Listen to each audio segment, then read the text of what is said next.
بسم الله الرحمن الرحيم وبه نستعين ثم الصلاة والسلام على سيدنا ونبينا أبي القاسم المصطفى محمد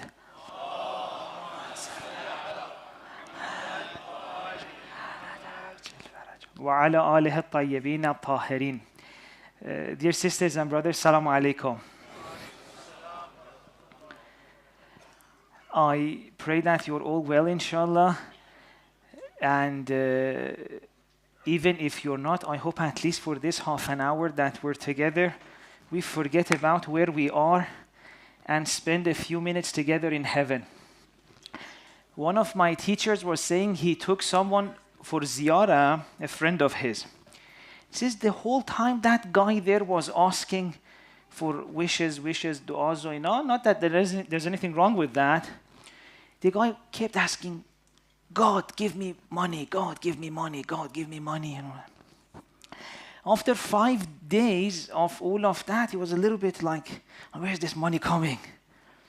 But my teacher said, I told him, why are you a little bit upset? He's like, because I've asked for money, nothing is happening. And he told them, what do you want this money for? He said, I want to get a nice house. Or, why do you want to get a nice house for? To be happy. And then he told them, 5 days we're together, we're having so much fun, we're saying jokes, we're doing ziyarah. If you wanted all of that money to be happy, these 5 days were happy. Why do you ignore this thing that you have just so that you can get happiness later on? And I really like this idea that sometimes we kill what we have right now, this beautiful present moment, because we want to be happy later. Honestly, for me, being next to you, this is the peak of happiness. And this is one thing I wanted to start this lecture with. In this world, it's such a weird world. If you remember yesterday, I was saying how when that divine nature of us gets muted and becomes voiceless, even though we're a beautiful insan, we stop acting as one. And you see that life becomes a place when we're no longer remembering that we're insan, that we hurt each other. Everyone, even when it's a friendship or relationship, people come together to get something out of you. Okay, you call your friend, say, can I meet you? He's on the other side thinking, hope, is this meeting worth it or not? What can I get out of this? And when we forget we're insan, we're always trying to get something from each other. And it's really nice. It's really not nice. But then on a night like this, you see people have come together and honestly, no one wants anything from each other. It's not like I expect anything from you, you don't expect anything from me. We've just come here together selflessly to connect to our God. There are people outside working, helping us with the cars, people working in the annex, volunteering even for this. So many people are working selflessly. Isn't that heaven? That finally you can get to be next to some human beings and they don't expect something from each other. Sometimes I feel like we've forgotten this. Recently I'm doing a lot of meetings with people, like one-on-one, if they have any questions, problems, they discuss. Afterwards, they're like, Sheikh, how can we pay you? I'm like, no, this was friendship. He goes, no, I want to pay you. I'm like, now what? This was just, you're my friend, right? You told me your problem. I said what I could. I've seen many people can't believe it that someone would listen to them without at the end give them an invoice. You know how sad that is? We didn't used to live like this. It's like naturally, if someone listens to me, they're going to give me an invoice. Otherwise, why would they do that? They'll have to go spend those videos. Everyone is just trying to get something. And, it's not always money. Insan is very naughty. Allah, masalan, don't think if I don't get money from you, I'm letting you go for free. He says, nah, Allah respect me.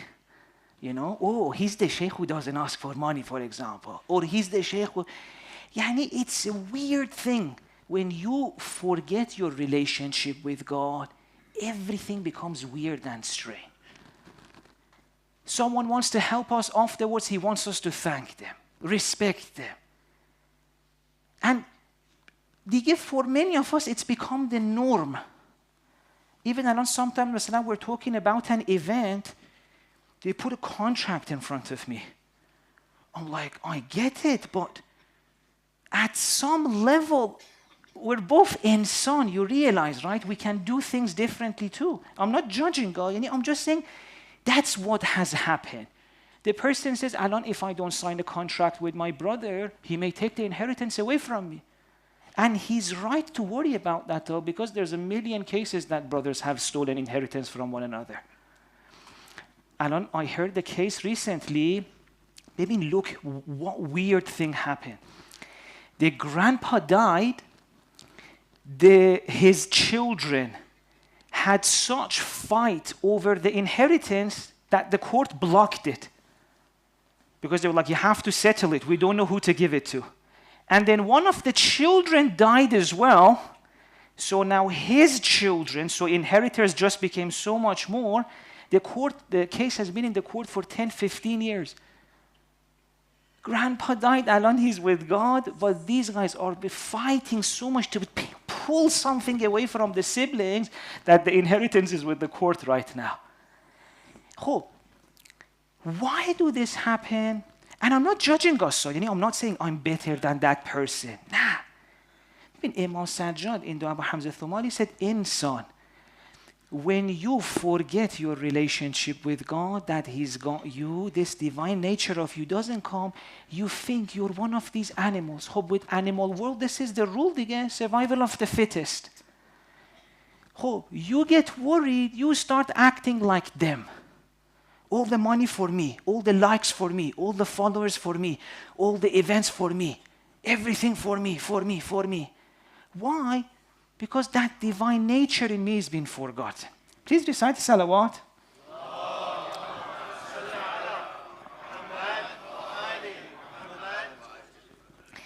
So the solution for that to be reversed is what? For us to remember how much important we are in the eyes of God. That divine nature to come out. But for this to happen, obviously, Shaytan wouldn't like that. Whatever Shaytan means, that's a topic for another lecture series. Even Shaytan enjoys this, that we do this to each other. I hurt you, I want to take something from you, you want to take something from me. Be in these disputes forever. Why? Because then he can go to God and say, see, these are the guys you wanted me to do sajda for. These idiots, they don't even show mercy to their siblings. Because he's enjoying this, that we're after one another, that we're not safe next to each other. But in order to keep us like this, he uses two tools. We're only aware of one. That's why we're really getting hurt. One of it, we're quite aware of it. That one way for Shaitan to make you act like an animal is to tell you, Hassan, who said there is a God? Who said there is a soul? No, you don't have a soul.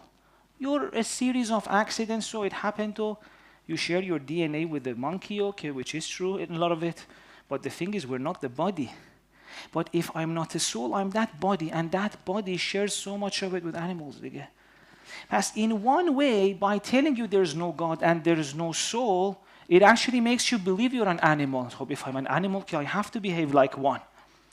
This one, we're quite familiar with it. That's why you try to convince people, no, there is a God, there is a soul, and whatnot. But there's another way in which Shaitan tries to prove you're an animal, and this is one that we're not aware of, so this is our weak spot. How is this? Through religion.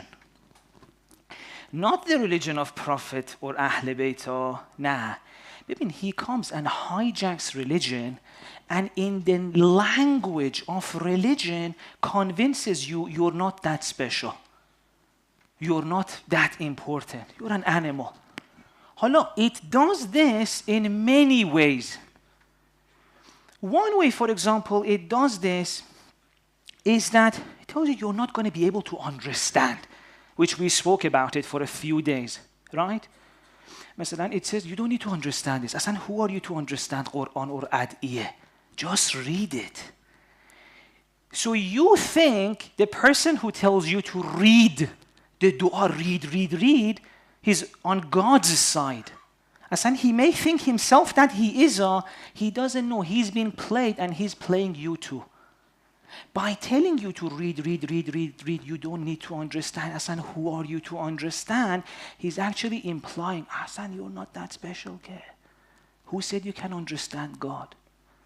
Who said God can talk to you? Do it. Past ببین, the appearance of what in this method he's saying, he doesn't say there is no God, there is no soul. No, he's changed his game this time. He says, nah, there is a God. Read. If you don't read, this God will punish you. So you think this is religious teaching? Read 30 pages, tonight 200 pages, or God will punish you. It sounds religious. But what it's actually doing is doing two things. First of all, telling you you're not an insan that needs to know what it's doing. And second thing, it messes up your relationship with God. God is someone that if I don't obey this weird way, he will hate me. So it gets you to do stuff while at the same time taking away the most important thing away from you, your relationship with God. دیگه to you, God is not a beautiful thing. To you, God is, and by the way, let's not lie to ourselves. To 90% of people, God is this annoying being that gives these orders that you don't understand, and if you don't follow, you're in bad trouble. He will torture you in ways that psycho people would not torture you. To many people, this is their God. Many people tell me, Sheikh, if my mother was in charge of heaven and hell, I wouldn't worry. My mother makes sense. But with God, what do we do? I'm like, you really think your mom makes more sense than God? And obviously, the God many of us have makes less sense than our moms, has high expectations, and expects you to do things you don't understand. Hala, a lot of this has come from who? Those who speak in the name of religion. Please recite salawat.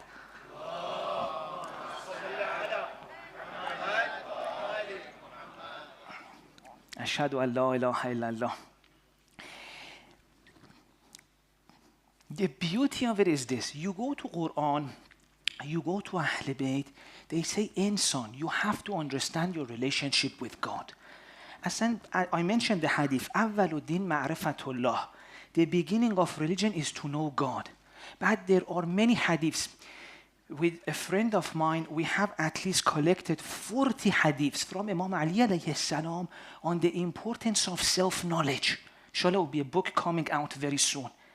Imam Ali alayhi salam says, if you don't have self-knowledge, whatever you do, it's useless. But if you have self-knowledge, you have enough. Asan, if you read these ahadith, you're like, Imam Ali is telling yourself, you should know yourself, you should know God, and if you don't know these things, everything else is useless. Hala, you want to go and say, I want to understand my religion.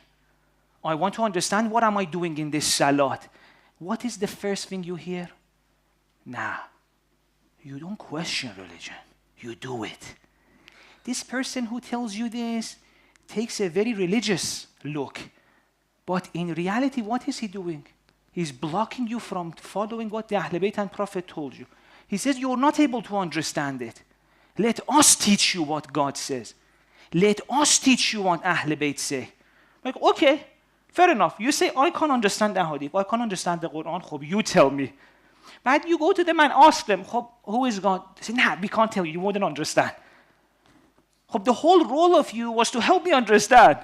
Now I come to ask you. And you tell me like, no, this is not something that you can understand. Back then, Baba Ahl Bayt said religion is something you should understand. Say, nah, baby, there is this ruling about masalan eating fish. How could you with your own mind understand whether this fish you can eat or that fish you can't eat? See, these are very complicated. Your rationality can never grasp this. Pass follow. I'm like, Habibi, how did we get from God to fish? Okay, with eating fish, whatever you say. But how did we get there? Asan, fish, you say I eat, I eat. You say I don't eat, I don't eat. You say, I don't know, kiss the fish, I kiss the fish. But I'm talking about my relationship with God, about understanding God, about Tawheed, about what am I doing in this world? Nah, you wouldn't understand. You're like, nah, how would you know if it should be 4 rakat or 3 rakats or 2 rakats? Say, that's not what the discussion is. In that case, will obviously follow. But I'm saying whether it's 2 rakat in the morning, 4 rakats in Dhuhr, or 3 rakats in Maghrib, which we have to follow. But what is it that's happening? 2 rakats of what? 3 rakats of what? 3 rakats of meeting with God. Who is this God? But the beauty of it is this, that just by this language game they play, they take the core of religion away from you, and it seems like it's this sacred thing they're saying. If you can't explain to people what salat is, if you can't explain to people who God is, get out of the way, mate. Let Ahl Bayt do that. And I don't want you to listen to me. Who am I? I always tell people, read the munajats of Ahl Bayt. Read the du'as of Ahl Bayt. Read your Quran. Between you and your happiness, there's no distance once you put your hand in the hand of God. But there are so many forces in the middle who wouldn't want you to do that. With good intentions, that's the sad part. Please recite salawat.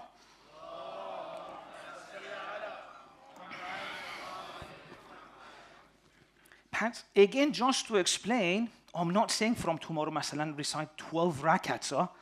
With these details, obviously we follow the Ahl Bayt and the Prophet. But I'm saying they themselves told us in these 2 rakats in the morning, for Dhuhr, for Asr, Maghrib, for Isha, who are you going to meet? If you don't know who God is, that salat, how is it going to change you? Do you know who killed Imam Hussein alayhi salam?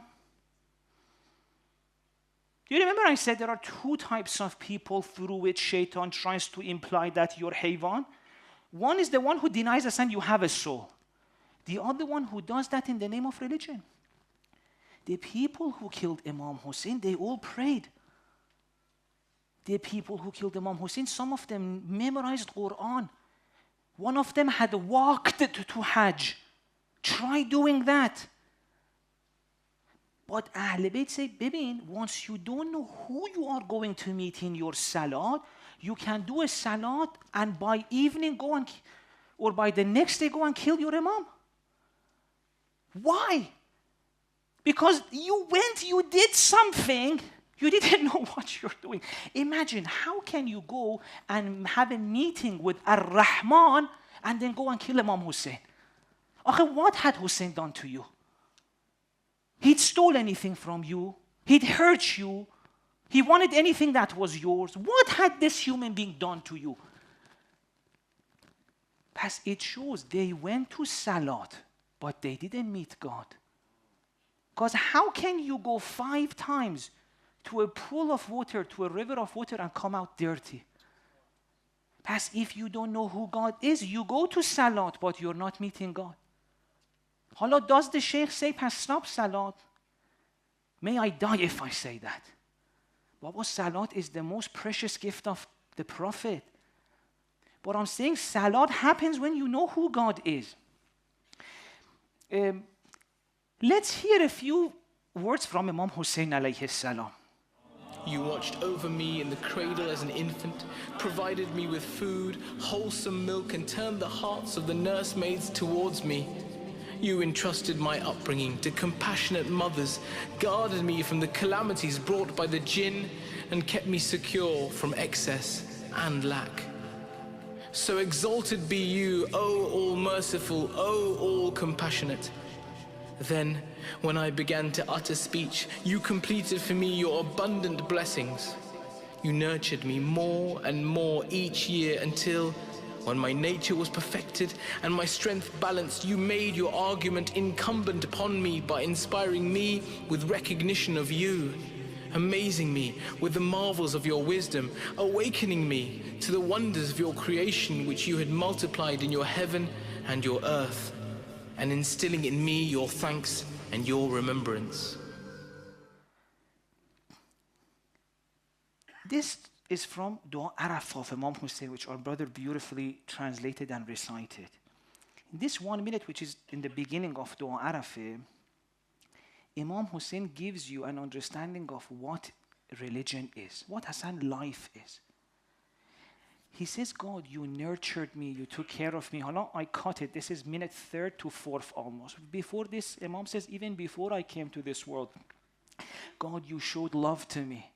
God, you gave me and I didn't even have a name. Then you brought me to this world. The video starts with this. You nurtured me. You made the caretakers nice towards me. You made my mothers nice towards me. You gave me milk. All of this till when? Till my nature was perfected. What does that mean? It says, then when I could understand myself. And after that, what did you do to me? وَأَوْجَبْتَ عَلَيَّ حُجَّتَكَ بِأَنْ أَلْهَمْتَنِي مَعْرِفَتَكَ. After that, you أَلْهَمْتَنِي مَعْرِفَتَكَ.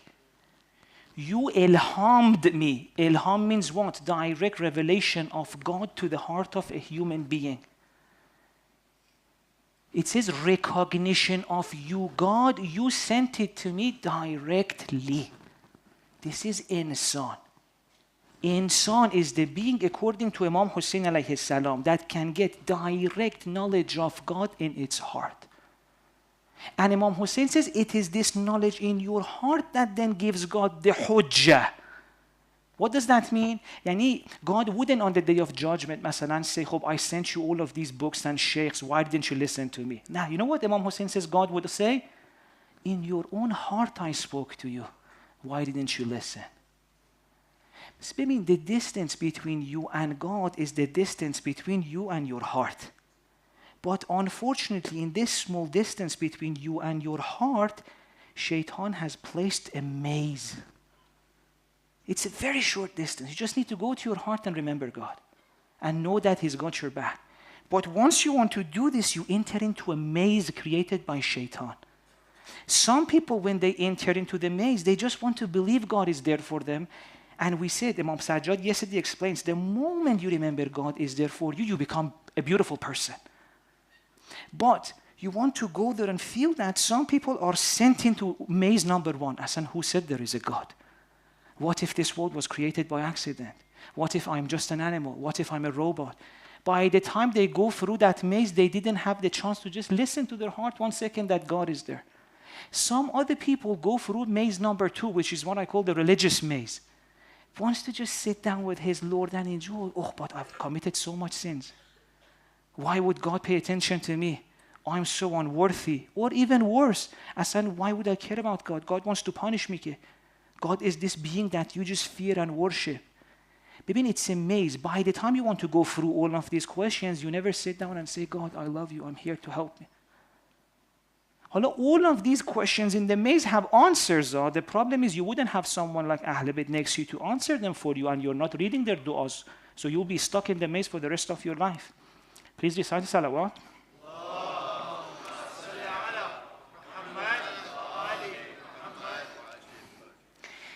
Imam Ali alayhi salam says, Man karumat alayhi nafsu, hanat alayhi shahawatuh. Imam Ali alayhi salam says, do you know what's our method, the only method for making people beautiful, not like animals, lustful, jealous, all of that? You know what's our method? We allow people to feel how special they are. Once you feel your inner dignity and honor, man karumat alayhi nafsuh, once you understand your karamah, hanat alayhi shahawatuh, all your shahawat and lower desires will melt away. We need to treat you with respect. We need to show you how special you are. Then you'll start believing and acting like an insan. If in the name of religion, I come and make you feel awful about yourself because the mistakes you've made, which I've made 1,000,000 more, I'm actually blocking you and keeping you captive in those sins. Man karamat alayhi nafsuh, hanat alayhi shahawatuh. If something really interesting has been happening to me the last few years that I've been lecturing about God's love, I always thought that elders wouldn't relate to what I'm saying. Yeah, they're set in their ways, so But in a trip in a city I did not expect, one of the elders came to me, and maybe I'm a very shy person, I'm even shy to speak to my dad. I'm very shy. A very lovely, beautiful 75-year-old person came towards me. I was like, what do I do? What is the etiquette? He came and hugged me. He didn't give me any chance. And in my ear, he said, thank you for telling me God loves me. He said, I'm worried. I started thinking about my next part of my trip, where I'm going to go to the next world. And the whole time I'm scared of what I've done. I've heard sometimes this person, that person, and I'm so scared to even admit it to them. But you gave me the courage when I know that God will forgive me to even go to my children and apologize to them. Because I know my God will forgive me. Let me read a line from Dua Abu Hamza to see, Baba, these Ahl Bayt are gems. What have we done to the religion? In kana qaddana ajali. If the moment of my death is approaching, وَلَمْ يُدْنِنِي مِنْكَ عَمَلِي. This is going to be true for many of us. I feel like in dana ajali, I've reached that time where I feel like my death is approaching, and when I look at my actions, I don't feel like I've done enough to get close to God. Imagine how would I feel? If a lecturer wants to give a talk about that, what would say? Oh, it's time, do istighfar, pay charity, go to Hajj. Imam Sajjad alayhi salam. فَقَدْ جَعَلْتُ الْإِقْرَارَ بِالذَّنْبِ إِلَيْكَ وَسِيلَتِي. God, I will confess to you of my mistakes, and I will use this admission as a way to come close to you. What is he trying to do? Imam Sajjad is helping the person. Baba, don't worry. With God, be honest. Admit it. Admit it. When I was younger, I was a little bit hot-headed. I hurt my wife. Admit it. Admit it before time is over. The world wouldn't end if you go and apologize to your children. God is so loving. Just if you admit it, this is like you live the best life. وَجَعَلْتُ الْإِقْرَارَ بِالذَّنْبِ إِلَيْكَ وَسِيلَتِي. Asan, this admission will be what I use to get close to God. Do you know how many people don't apologize because they're scared of how they're going to be treated? No one's going to listen to me. They're not going to forgive me. God's not going to love me. Time is over. Might as well ignore. Might as well say, no, I'm right. A lot of people who don't accept their mistakes, it's just acceptance of mistake is painful. What does Imam Sajjad does? Removes the cost of admission. So you go to your God and say, God, I'm sorry. And God says, you said you're sorry. You mean it. Don't worry, دیگه. Done deal. This whole life, 7 years, 8 years, I didn't do anything. God says, ببین دیگه الان leave the rest to me. يُبَدِّلُ سَيِّئَاتِهِمْ حَسَنَاتٍ. Asan, now that you want to change, even if one moment is left of your life, I'll make all of your bad actions into good actions. Baba, I've hurt people. What about them? God says, baby, I know you regret what you did to them. Yeah, I will go to their life and give them so much to make up for what you did. Just be honest, baby. When you go to the way of Ahl Bayt, it's not that they want people to sin. Oh, God forbid, why would I say that? But they know the way for you to stop sinning is to know that on the other side of this, there's a loving God waiting for you. Please recite the salawat.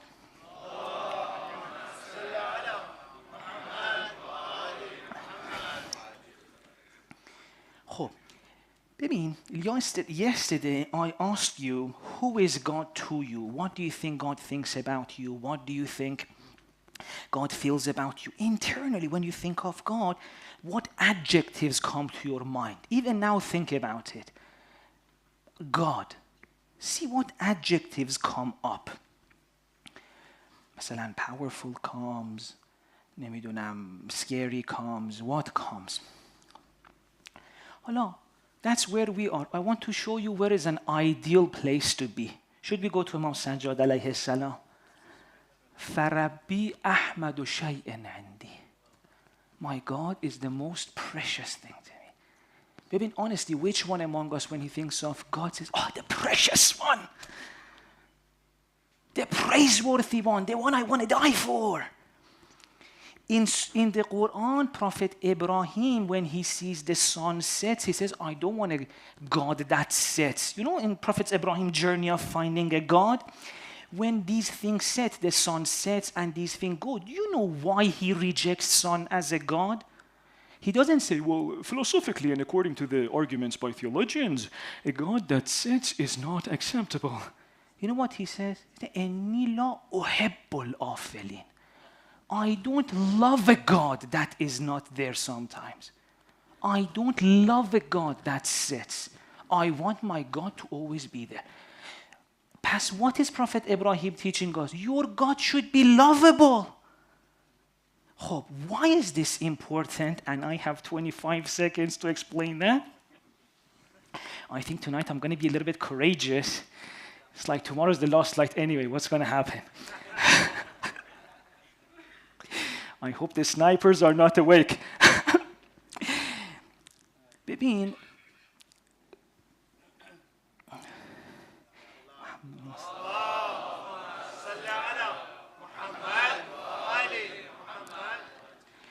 Yesterday, Imam Sanjad alayhi salam in that line said what? Sayyidi ad'uka bilisanin qad akhrasahu dhanbuh. I have this divine nature, this divine soul God gave me that wants to manifest itself. And how does my divine nature manifest itself? Through my qualities and actions, through the thoughts in my head. That divine nature. But once my relationship with God is not there, that divine nature cannot communicate, becomes mute, becomes voiceless. Hello, does that mean that that's it? There would be no other voice? No. When the voice of God and your divine nature is not present in your qualities, actions, and thoughts, Shaytan will take that role for you. So your actions, qualities, and thoughts will no longer be divine. Hello, what are some of Shaytani thoughts? Jealousy. Oh, look at that friend of yours, man. He seems to get more respect than you. Oh, look at this friend of yours. He's better than you. Suspicion. They want to hurt you. Huh? They love you for your money. Worry. Oh, what's going to happen tomorrow? When God is not the most precious thing in your life, you leave him out of your life. You give room to Shaytan. Shaytan takes over. Hassan, you're not a worthy person. Oh, this lecture you gave was awful. Why should anyone love you? You're not good enough. You're awful. God will never love you. God will never forgive you. How can we deal with this? We'll never make it. You become weak. You become scared. You become suspicious. You become worried. You wouldn't have strength. Even though all of this is there with you, for you with God. But now, because God is no longer talking, I said دیگه امام علی نهج البلاغه says متقین God ناجاهم فی فکرهم. God speaks to them in their mind. خب if God doesn't speak in my mind, who would do that? Shaitan does it for me. I said, what's the point of your life, mate? No one's going to love you. You're never going to be good enough. God will never forgive you. You're not going to handle this. You can't do it. You're not. Why should your wife love you? Why should your husband love you? Oh, that person has a better this, that. All of this is, which this leads to a million sins. This is the root of all sins, all worries, all suspicion, fear of poverty, all of this. And all of it goes back to God is not the most precious thing in your life. Pastor, you see, the one who wants to stop you from committing one sin but makes you scared of God has opened the door for Shaitan to occupy your mind and heart, actions and qualities. As Shaitan يعدكم الفقر. Every time you were scared of financially losing, that was Shaitan. Every time you got scared.